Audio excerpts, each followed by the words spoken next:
I, 24-year-old female, have been dating Ben, 26-year-old male, for 8 months.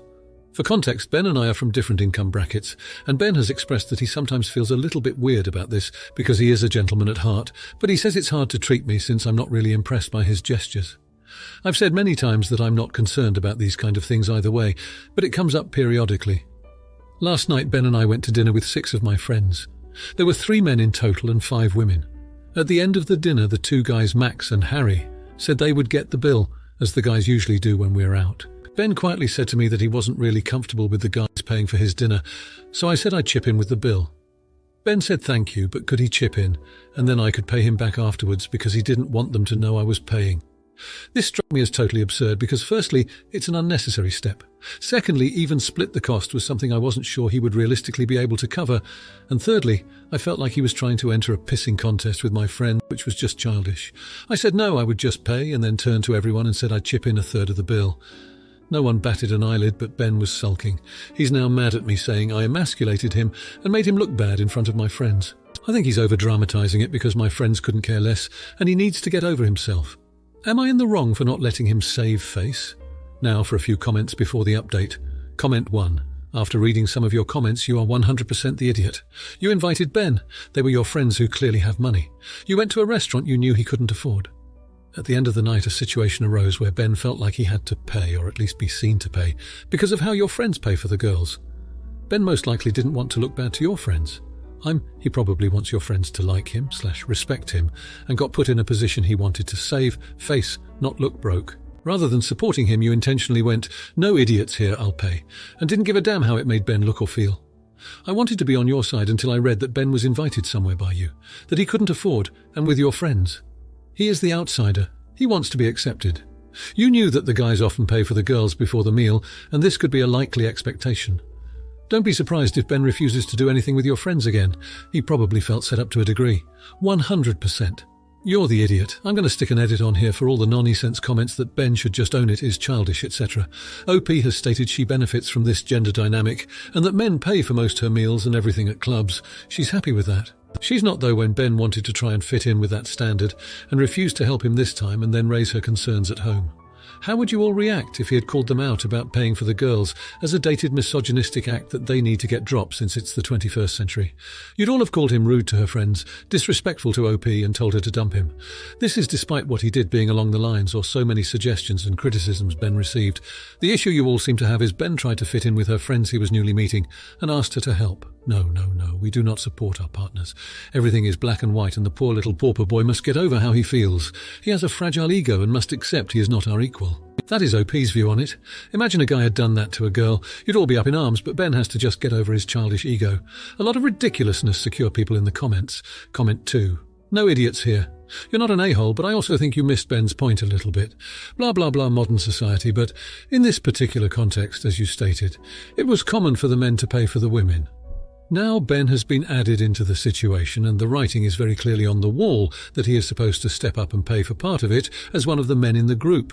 Outdated as it may be in that situation, your group made it very clear that that was expected. You may not realize it because you're simply used to it, but as a new person joining the group, particularly a new man, there's a lot of probably unexpected pressure all of the sudden with clear social guidelines. The reason why your boyfriend leaned over to talk to you about it was because of that clear sudden social pressure to chip in as one of the men in the group. I understand where you're coming from because I am also very much a practical woman, and this is an impractical situation. And I can see where your solution comes from, because in your eyes it's just a matter of helping the friends split the bill. However, in Ben's eyes, it's a matter of that amongst your friends the men split the bill and pay for the women. By announcing that you are as a woman going to split the bill as well, you have now broken that social construct. And you're probably right, that your friends don't really care, but you also know your friends a lot better than Ben does. So in Ben's eyes, it was clear that he as a man was supposed to pick up part of the bill, and now his girlfriend made an announcement that she was going to pick it up instead. Again, I don't think that you're the a-hole in this situation because I think you simply misread it. However, I do think you might want to sit down and talk to Ben a little bit and let him express himself with what was going through his head in that situation. Comment 3. I think you're not considering how Ben feels at all. I get it. You make more, you run with a richer crowd, and money is no big deal to you. That's not the case for him. Put yourself in his shoes for a moment. These are your friends, not his. It seems understood that the men will often pick up the bill. Ben is new to this group and possibly did not understand, A, that the men would offer, or B, how much it would be. He was embarrassed. This is not a man-woman thing. It's about pride and looking like a deadbeat. I'm surprised you don't understand that. One group offered to do something based purely on one differentiating characteristic: gender. Ben also has that characteristic. He is a man. He wanted to participate but couldn't and asked you to have his back. You said no. I hate lies/pretending/laying claim to something you have no right to, and if this is regular behaviour, I would absolutely be on your side. But in a one-time surprise situation, he asked you to help him save face and you refused. I would go so far as to say that you should have prepared him knowing the difference in budgets, the men's propensity to pay, and your knowledge of his feelings on the matter. Then he would have been ready one way or another, and wouldn't have asked you to fake it. If he had, I would have said he was the a-hole. As things stand, though, you're the idiot. Now for the update.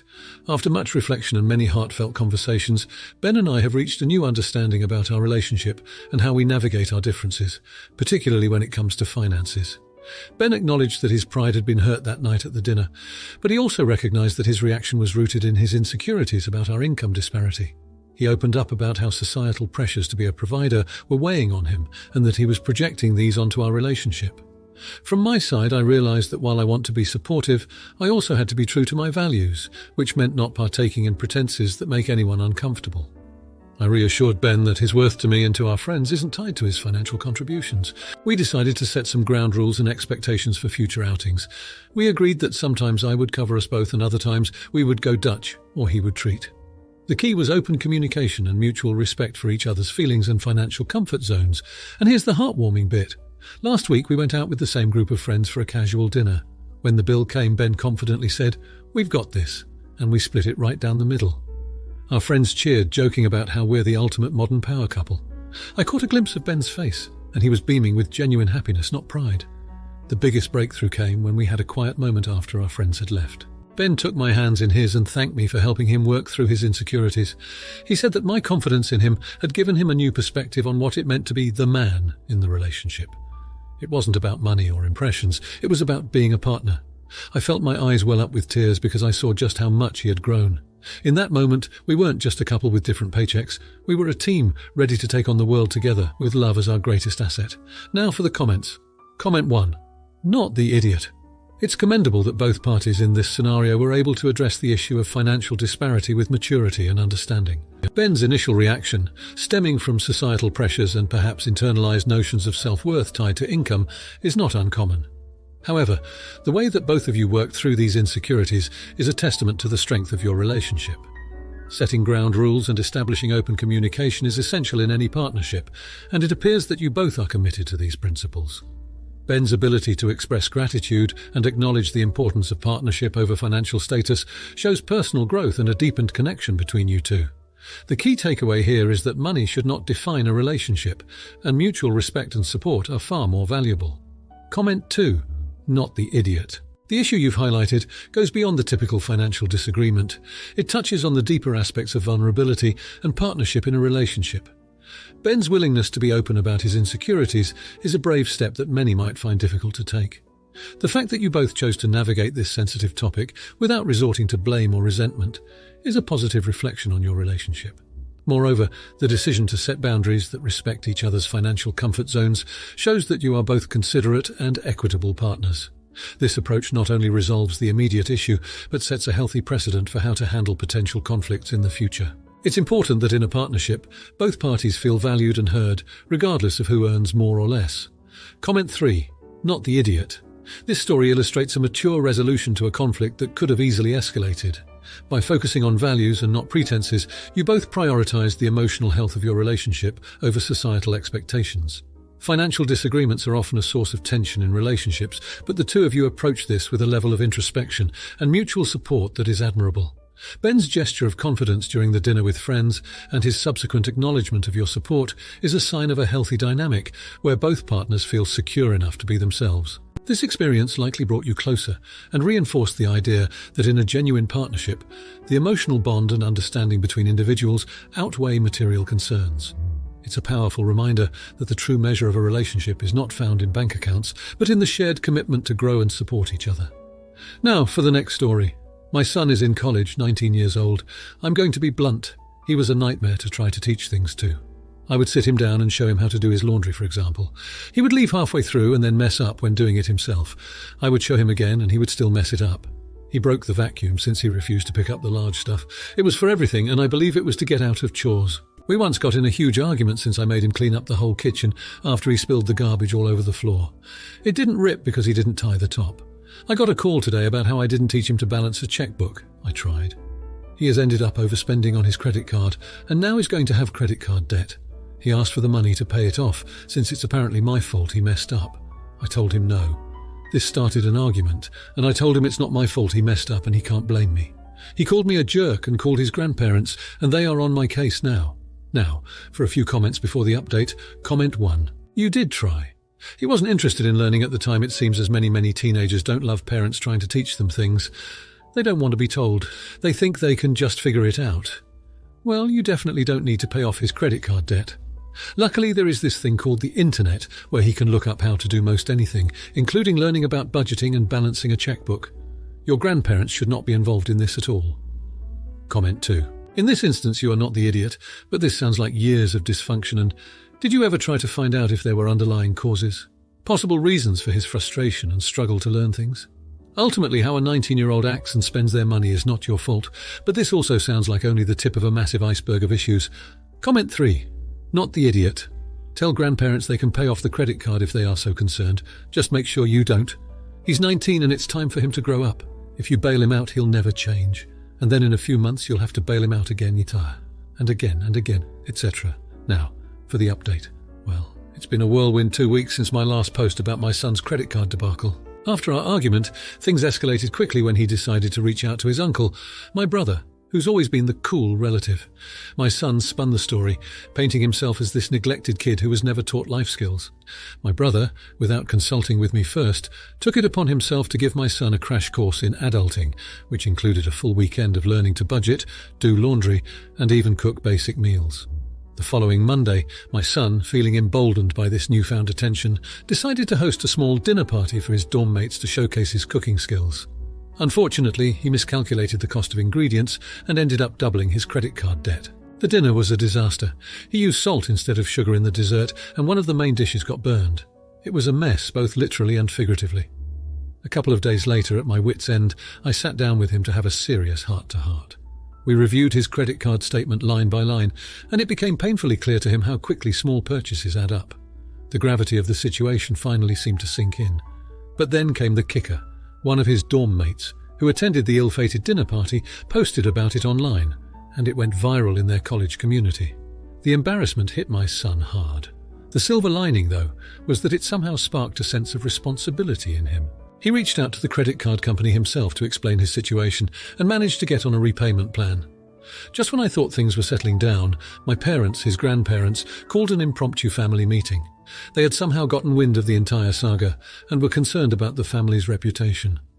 In a surprising turn of events, they offered to pay off his debt under the condition that he would work part-time at their business to learn the value of money. As of now, he's a week into his new job, learning more than he probably ever wanted to about life skills and financial responsibility. He's complained every day about the early mornings and hard work, but I can see a change in him. There's a glimmer of maturity starting to show. It's rough going, but maybe, just maybe, this whole fiasco has set him on a path towards real independence. Fingers crossed. Now for the comments. Comment 1. Not the idiot. It's commendable that as a parent, you have chosen to let your son face the consequences of his financial irresponsibility rather than bailing him out immediately. The fact that the uncle stepped in to impart life skills was a proactive measure, showing that the family is invested in the son's personal growth rather than just solving his immediate problems. The disaster at the dinner party, while unfortunate, served as a wake-up call for your son to realize the severity of his financial situation, which is a crucial step towards adulthood. The embarrassment from the viral dinner failure could be a harsh lesson, but it seems to have been the catalyst for his decision to take action and work with the credit card company on a repayment plan. This shows that he is beginning to understand accountability. Additionally, the grandparents' offer to help by providing a job is a valuable opportunity for him to learn the value of hard work and money management. Despite his reluctance and complaints, it is part of the learning curve. Your patience and balanced approach, allowing him to grow through experience while still having a safety net, is a wise strategy that should ultimately guide him towards financial independence and responsibility. Comment 2. Not the idiot. In this situation, your son is learning an invaluable lesson about financial literacy and self-sufficiency. The uncle's involvement was a necessary step to help the son gain practical skills that would serve him beyond just managing debt. It's important to recognize that while the cooking skills did not pan out as expected, the son made an effort to improve himself and contribute something of value, which is a positive behavior in the long run. Your intervention to review the credit statement together was a supportive act that helped him understand the real impact of his spending habits. This educational approach is far more beneficial than simply solving the problem for him. The son's humiliation from the viral incident, although tough, might be the necessary discomfort that propels him to change. Maturity often comes from experiencing the full spectrum of consequences for our actions. Finally, the grandparents' conditional support by offering employment at their business is a strategic move. It ties financial assistance to personal effort and growth, instilling in your son the importance of working for what he receives. His reluctance is a natural reaction, but the job is a stepping stone to gaining a real-world perspective on earning and managing money. The fact that you are recognizing signs of maturity suggests that these lessons are starting to take root, which is the ultimate goal of any parent, preparing their child for the adult world. Comment 3. Not the idiot. The approach you've taken with your son emphasizes the importance of personal responsibility and the development of a strong work ethic. The uncle's role in teaching life skills is a prime example of how family can support each other in ways that go beyond financial help. It's about preparing each other for the real world. Your son's failed attempt at showcasing his cooking skills, while financially setback, is part of the risk-taking that is essential for personal growth and learning. Your action to sit down with him and review his credit card statement is a crucial educational moment. It's a reality check that many young adults miss out on, leading to uninformed financial decisions later in life. The son's initial embarrassment and subsequent viral notoriety, although harsh, could serve as a strong deterrent from future reckless spending. Moreover, the grandparents' involvement introduces the concept of earning one's way out of trouble, rather than expecting a bailout. This is a critical life lesson that will likely benefit him far beyond the resolution of this debt. His complaints about the job, though not ideal, reflect a normal adjustment period to new responsibilities. It is encouraging that you see signs of maturity emerging from this ordeal. His journey towards financial independence and adulthood seems to be on the right track, thanks to the family's collective efforts to instill these values. If you like this video, you'll probably like these too. Also, while you're here, please consider subscribing. It's your support that keeps this channel alive and allows me to make better and longer videos. Have a great day.